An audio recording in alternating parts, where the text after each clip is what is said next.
Hello मेरे बच्चों, क्या हाल चाल है? बढ़िया होंगे और सभी लोग बहुत अच्छे होंगे। और उम्मीद करता हूँ कि आप सब लोग की पढ़ाई भी बहुत अच्छी चल रही होगी।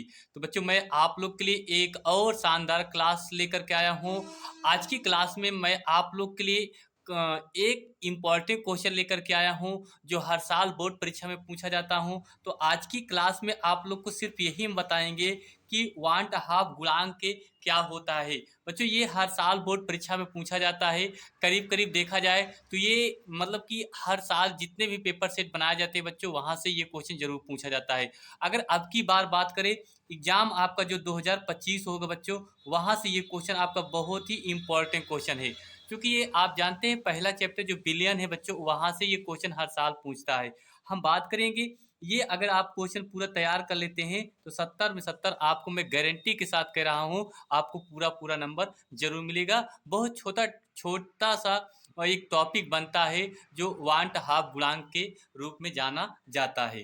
ठीक है, तो चलिए बच्चों स्टार्ट करेंगे और क्लास की बढ़िया से।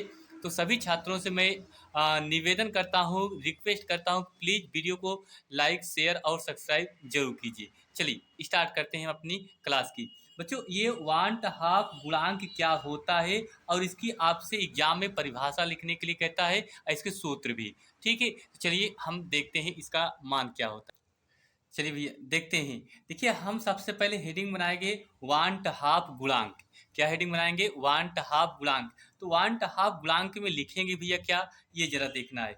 लिखेंगे किसी अणुसंख्य गुणधर्म के, किसी अणुसंख्य गुणधर्म के प्रायोगिक मान तथा सामान्य मान के अनुपात को 1.5 गुणांक कहते हैं। ठीक है, एक बार फिर से मैं आपको पुनः रिवाइज करा देता हूँ। किसी अणुसंख्य गुणधर्म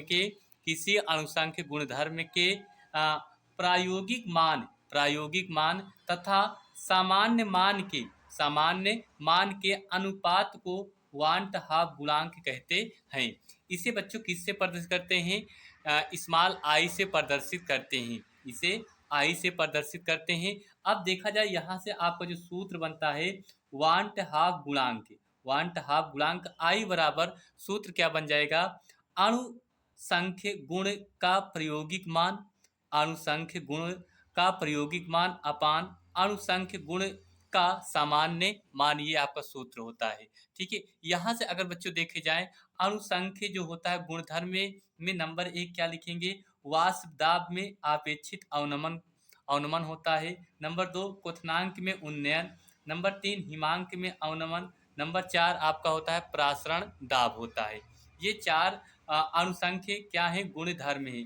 अगर यहाँ से देखा जाए इसके सूत्र की बच्चों, तो ये आप देख सकते हैं 1.5 गुणांक। नंबर 1 आपको यहाँ देखिए, वाष्प दाब के अपेक्षित अवनमन, तो P not minus P S upon P not बराबर आई एक्स होता है। ठीक, दूसरा आपका जो सूत्र बन जाता है बच्चों, ये बनता है डेल्टा टी बी बराबर आई गुणे के बी एम होता है। उसके बाद फिर देखा जाए तो यहाँ से आपका तीसरा डेल्टा टी एफ बराबर आई के एफ एम। ठीक, उसके बाद फिर देखें चौथा नंबर पाई बराबर आई सी आर टी। ये तो बच्चों, ये आपका बस इतना छोटा सा एक टॉपिक था जो आज आप लोग के लिए मैंने बताया। चूंकि ये बहुत सारे एग्जाम में पूछे जाते हैं, तो इसलिए मैंने आप लोग के लिए ये पॉइंट जरूर रखा। ठीक है, आप लोग इस क्वेश्चन को अच्छे से तैयार कर लीजिए। इसका 1-2 बार स्क्रीनशॉट ले लीजिए, आप लोग को बहुत अच्छे तरीके से तैयार हो जाएगा। और अगर इतना तैयार कर लेते हैं तो आप लोग के एग्जाम में बहुत बेहतर रहेगा। और आशा करता हूं कि आप लोग को ये वीडियो बहुत पसंद आई है। ठीक है, चलिए बच्चों, बस इतना ही। मिलेंगे फिर एक और शानदार क्लास में। आप सब लोग से मैं निवेदन करता हूं, प्लीज़ वीडियो को ज़्यादा से ज़्यादा लोगों को शेयर कीजिए और सब्सक्राइब कीजिए और एक प्यारा सा कमेंट जरूर लिखिए। चलिए मिलते हैं बस अगली क्लास में। थैंक यू आप सभी छात्रों को।